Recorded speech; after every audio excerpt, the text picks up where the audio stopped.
A very good morning to all of you. This is Rinki Singh and today we are going to start the chapter of class 10th. The chapter name is Our Environment. That is the 15th chapter. The chapter name is Our Environment. इस chapter के अंदर हम अपने environment के बारे में जानेंगे.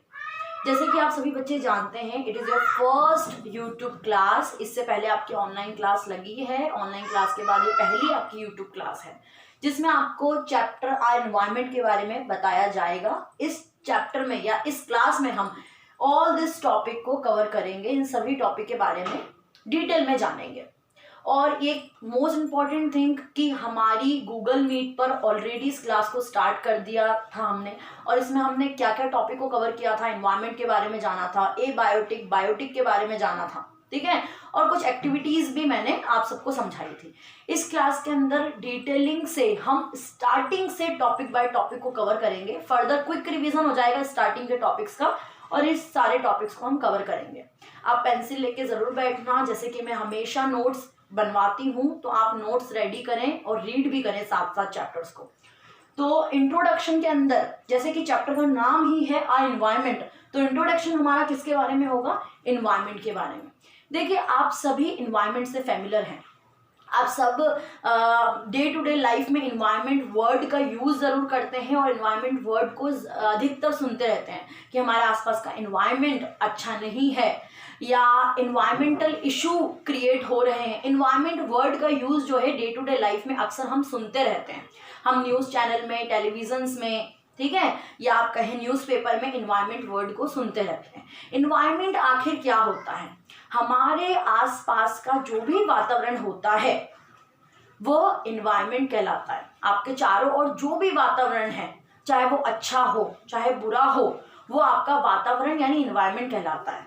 Okay, environment के अंदर बेसिकली हमने क्या क्या देखा था. अगर मैं फर्दर टॉपिक, वैसे हमारी डिटेलिंग वाली नहीं क्योंकि टॉपिक्स को हम कवर कर चुके हैं. इसमें हमने देखा था कि न्यूज़पेपर्स में और आप ये कहें कि टेलीविजन्स में एनवायरनमेंट वर्ड का यूज़ हम फैमिलियर हैं. हमारे आसपास का वातावरण जो मौजूद होता है उसको एनवायरनमेंट कहा जाता है. एनवायरमेंटल इश्यूज आपने सुना होगा. तो ये इस प्रकार की चीजें जो है एनवायरनमेंट कहलाती है. उसके बाद हमने देखा what happen when we add our waste to the environment. अगर हम जो वेस्ट, जैसे आपको मैंने एक एग्जांपल के थ्रू समझाया था, आप कोई भी प्रक्रिया करते हैं उसमें कोई किसी ना किसी प्रकार का वेस्ट निकलता है.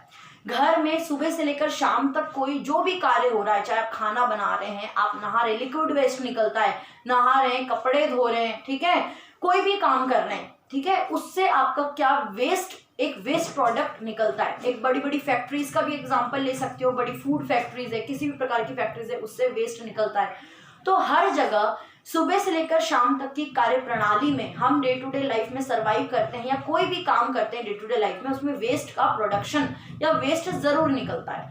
तो ये वेस्ट को अगर हम इन्वायरमेंट में छोड़ दें या इन्वायरमेंट में ऐड कर दें तो क्या होगा? ये हमने एक्टिविटीज, इसके दौरान हमने एक एक्टिविटी समझी थी. उस एक्टिविटी को हम रिकॉल कर लेते हैं. एक्टिविटी क्या थी बेटा? एक्टिविटी के अंदर हमने ये समझा था कि आपके घर में जो भी स्टफ या आप कहें जिस प्रकार का भी वेस्ट निकलता है उसको आपको 15 सेंटीमीटर गड्ढे में खोद कर, ठीक है, डिग करके गड्ढे में डालना है और फिर उसको कवर कर देना है. ठीक है, उसके बाद 15 डेज के इंटरवल के बाद उस गड्ढे को खोदना है और देखना है कि उसमें से कौन कौन से वेस्ट अब भी मौजूद है उस जगह. ये हमने पढ़ा था. इसके अंदर करना क्या है? आपने कचरा किसी भी प्रकार का, आपके घर में क्या होता है, सब्जी के कचरे होते हैं, पिल्स हो गए, छिलके हो गए, कई प्रकार की बहुत सारे कचरे होते हैं, चाहे आपकी पॉलीथीन्स हो गई. तो ये सभी कचरे को आपको 15 सेंटीमीटर गड्ढे में खोदकर डालना था. 15 दिन बाद उसको देखना था कि उस कचरे का क्या हुआ. तो आप ये देखेंगे कि उसके अंदर 2 प्रकार के वेस्ट मौजूद होते हैं. अब देखिए, मैंने आपको यहाँ तक तो समझाया था, बट हम बायोडिग्रेडेबल नॉन बायोडिग्रेडेबल पर नहीं आए थे. तो आज की क्लास में यहाँ से आपको ध्यान से समझना है. देखिए, अगर मैं साधारण शब्दों में कहूँ, बहुत ही इजी वे में, तो वो वेस्ट जो कि अपघटित नहीं हो पाता, मैंने डिकम्पोज समझाया था आपको, डिकम्पोजर समझाया था. तो एक बार डिकम्पोज को रिकॉलिंग कर लेते हैं ताकि आपको कोई दिक्कत ना हो. वो ऑर्गेनिजम्स जो कि डिकम्पोजर्स कहलाते हैं या डिकम्पोज करते हैं, अपघटित करते हैं कचरे को, मिट्टी के अंदर घुल मिला देते हैं, उनको डिकम्पोजर्स कहा जाता है। उनकी प्रक्रिया को डिकम्पोज कहते हैं। इसका क्या मतलब है, जैसे आप सपोज कीजिए आप कोई एप्पल खा रहे हैं या कोई भी वेस्ट प्रोडक्ट है, प्लास्टिक को छोड़ के, एक्सेप्ट द प्लास्टिक को छोड़ के कोई भी वेस्ट है, ऑर्गेनिक वेस्ट है, उसको आपने किसी मिट्टी पे या कहीं जगह छोड़ दिया तो 15 दिन बाद या 3-4 दिन के बाद आप रियलाइज करेंगे कि वहां पर वो कचरा नहीं है। या जो भी आपने खाया था, सपोज कीजिए आपने एप्पल खा के छोड़ दिया मिट्टी में, तो 2 दिन या 4 दिन बाद वो मिट्टी में एप्पल का टुकड़ा नजर नहीं आएगा। क्यों नहीं आएगा? क्योंकि वो डिकम्पोज हो चुका है।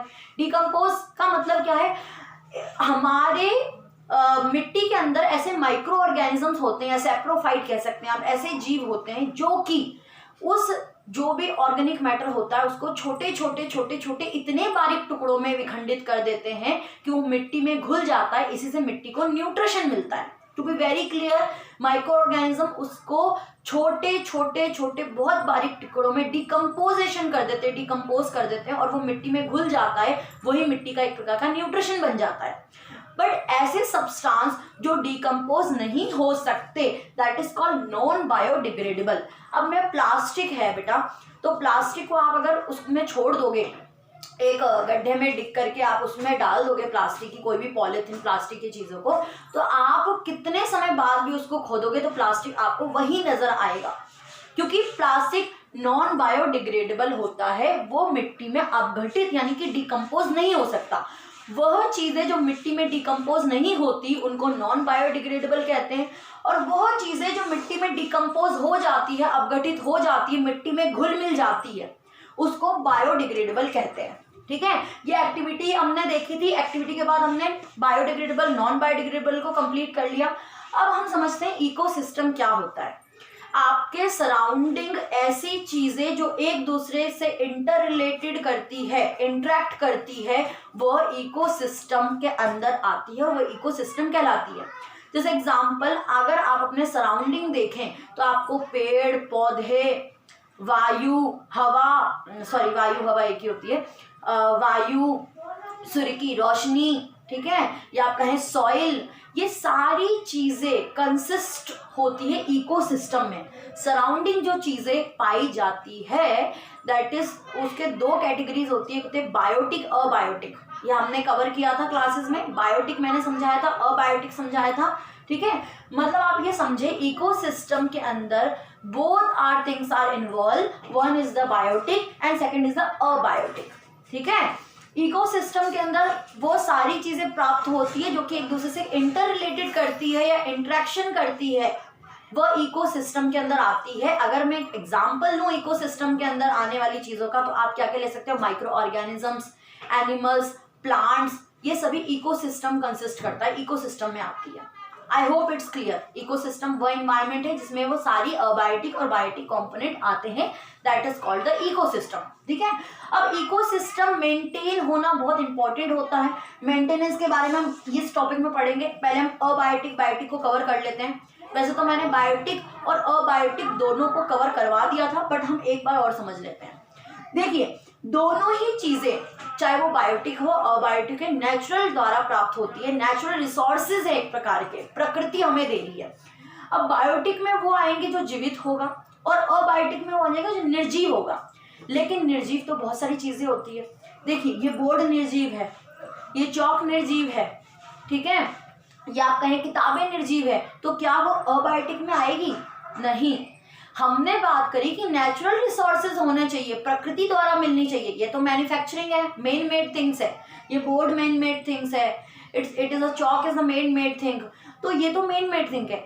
वह चीजें जो प्रकृति ने हमें दी है वह ही अबायोटिक और बायोटिक में आएगी। अगर मैं बायोटिक का एग्जांपल लूं तो हम प्लांट अच्छा एग्जांपल ले सकते हैं। इसको हमने खुद तो बनाया नहीं है, मैन्युफैक्चर किया नहीं है।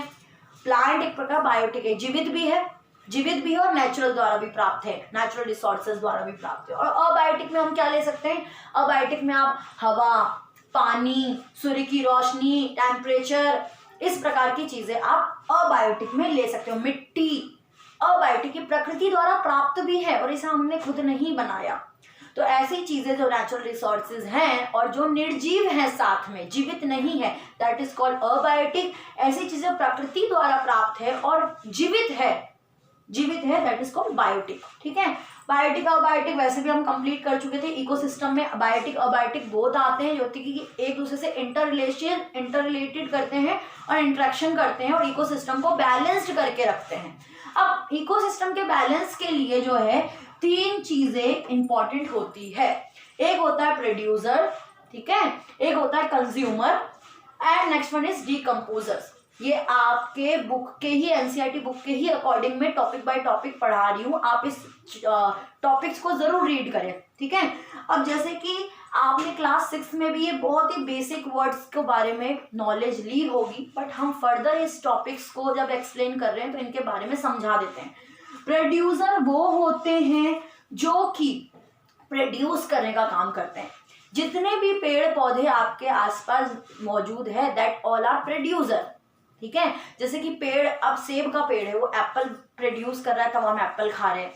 ठीक है, अब गेहूं का जो फसल है वो गेहूं प्रोड्यूस करी, तो हम गेहूं से आटा बना के आटे से रोटी खाते हैं। तो वो सारे पेड़ पौधे हमारे लिए करके प्रोड्यूसर कहलाते हैं। तो producer is equal to plants या ट्री भी आप समझ सकते हो, तो आपको ईजी होगा समझने में। पहले मैं वर्ड्स को क्लियर कर रही हूँ, फिर इसका वर्क बताऊंगी कैसे इकोसिस्टम को बैलेंस करने में ये एक महत्वपूर्ण रोल को अदा करते हैं। कंज्यूमर्स, कि अब यहाँ पे प्रोड्यूसर तो हो गए, सारे पेड़ पौधों ने अपना प्रोड्यूस कर लिया है सारी चीजें, मसाला हमें फसलों से मिलता है। ठीक है, बहुत सारे फल हमें पेड़ों से मिलते हैं, हमारा एक प्रकार का जितना भी फूडिंग मटेरियल होता है पेड़ पौधों से हमें प्राप्त होता है। ठीक है, तो प्रोड्यूसर ने तो प्रोड्यूस कर लिया, लेकिन उसको उपभोक्ता भी तो कोई होना चाहिए, उसको खाने के लिए भी कोई होना चाहिए। तो वो चीजें क्या कहलाती है? कंज्यूमर कहलाती है।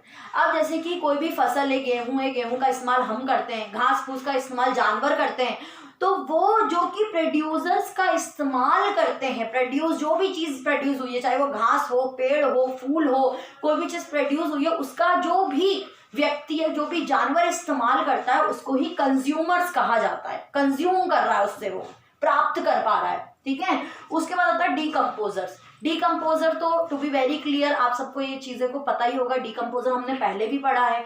वह माइक्रो ऑर्गेनिजम्स, वह सूक्ष्म जीव जो कि सड़े गले पदार्थ या किसी भी प्रकार के पदार्थ, ऑर्गेनिक मैटर को छोटे छोटे टुकड़ों में विखंडित करते हैं या डिकम्पोज करने का काम करते हैं, उन्हीं को डीकम्पोजर्स कहा जाता है। ये तो हमने वर्ड की बात कर ली।